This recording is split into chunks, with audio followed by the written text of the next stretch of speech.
नमस्कार बंधुरा फ्लेक्सिबल किचेने सबाइके स्वागत। आमी रीना। आज आमी निये एसेछि तोमादेर जोन्नो टक झाल मिष्टि आमेर आचार। नाम शुनलेई जिभे जल चले आसे। এই পদ্ধতিতে তোমরা আচারটা বানালে 1 থেকে 2 বছর সুন্দর রেখে খেতে পারবে। ভিডিওটা প্রথম থেকে শেষ পর্যন্ত দেখতে থাকো স্কিপ না করে। এখানে আমি বড় বড় সাইজের 2 কেজি আম নিয়েছি। প্রথমে আমি আমের মাথার দিকটা এইভাবে কেটে নিয়েছি। এবারে আমটাকে অল্প চিড়ে খোসাটা সুন্দরভাবে ছাড়িয়ে নিতে হবে। এবারে আমটাকে 2 টুকরো করে একটা টুকরোকে 2 ভাগে কেটে ছোট ছোট পিস করে নিতে হবে। বন্ধুরা তোমরা আমগুলো ঠিক এইভাবেই কেটে নিও। কেটে রাখা আমগুলোকে জলে দিয়ে 5 থেকে 7 মিনিট রেখে দিতে হবে, কারণ আমের একটা কালো কষ থাকে, সেটা বেরিয়ে যাবে। কাটা আমগুলোকে 5 থেকে 10 মিনিট জলে ভিজিয়ে রাখার পরে একটা ঝুড়িতে ঢেলে ভালো করে ধুয়ে নিতে হবে। এবারে আমি দিয়ে দেব পরিমাণ মতো নুন আর হলুদ। নুন হলুদ দিয়ে আমটাকে ভালো করে মাখিয়ে নেব, যাতে আমের গায়ে নুন আর হলুদটা ভালো করে মিশে যায়।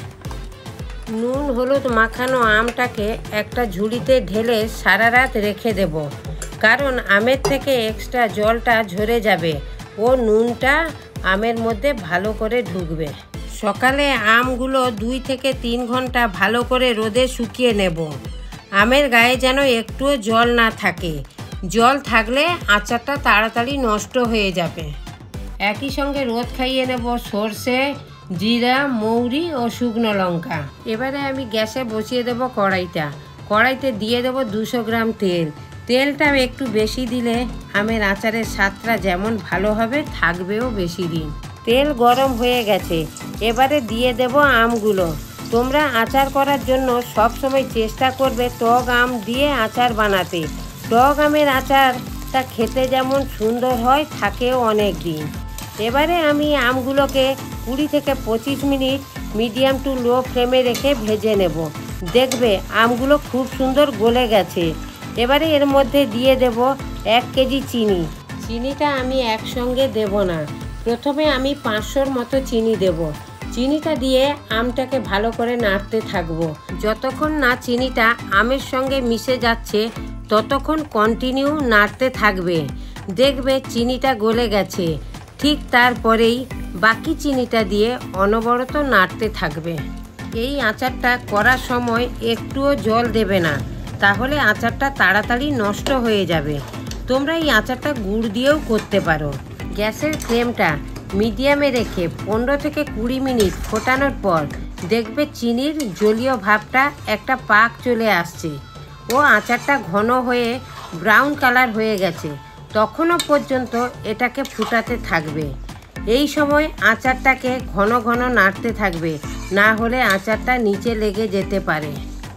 দেখেছো বন্ধুরা আচারটা কত সুন্দর কালার এসেছে, একদম মনোমুগ্ধ করা কালার। এই মনোমুগ্ধ কালার দেখে তোমরা কেউ লোভ সামলাতে পারবে না। মনে হবে একটিবারের জন্য হলেও আচারটা বানিয়ে দেখি। ঠিক তখনই আমায় কমেন্ট করে জানাবে আচারটা খেতে কেমন হয়েছে। চলো এবারে আচারের মশলাটা রেডি করা যাক। এখানে আমি নিয়েছি 4 চামচ সর্ষে। সর্ষেটা হালকা ভেজে গুঁড়ো করে নিয়েছি। ঠিক একইভাবে 5 চামচ জিরাকেও হালকা ভেজে গুঁড়ো করে নেব। ঠিক এরপরেই নিয়েছি 4 চামচ মৌরি, ওটাকেও হালকা ভেজে গুঁড়ো করে নেব। সঙ্গে নিয়েছি লাল লাল ঝাল ঝাল 20টা শুকনো লঙ্কা। লঙ্কাগুলোকেও হালকা ভেজে একইভাবে গুঁড়ো করে নেব। এবারে একে একে দিয়ে দেব মশলাগুলো।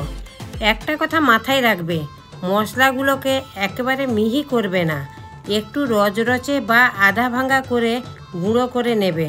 দেখবে আচারটা দেখতেও যেমন ভালো লাগবে, খেতেও তেমন ভালো লাগবে। মশলাগুলো দেওয়া হয়ে গেছে।